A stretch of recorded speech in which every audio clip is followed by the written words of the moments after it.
চতুর্থ ভাব সম্বন্ধে আলোচনা করার সময় আমি বলেছি যে মাঙ্গলিক দোষ বলে কোনো দোষ আমাদের শাস্ত্রে উল্লেখ নেই। ঠিকই শুনছেন, মঙ্গল যদি লগ্ন দ্বিতীয়, চতুর্থ, সপ্তম, অষ্টম বা দ্বাদশে থাকে, লগ্ন অথবা রাশি থেকে, তাহলে ভৌমদোষ সৃষ্টি হয়। পরাশরী হরতে এই দ্বিতীয় স্থানের উল্লেখ নেই, কিন্তু জাতক পারিজাতের দ্বিতীয় স্থানের উল্লেখ আছে, তাই এখানে দ্বিতীয় স্থানকে অন্তর্ভুক্ত করা হয়েছে।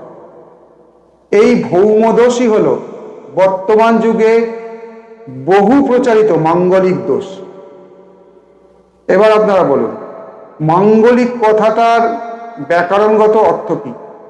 মাঙ্গলিক মানে, মঙ্গল মানে শুভ, কোনো মঙ্গল কারক গ্রহ যদি বলি সেটা হচ্ছে শুভ কারক গ্রহ। মাঙ্গলিক মানে মঙ্গল কারক।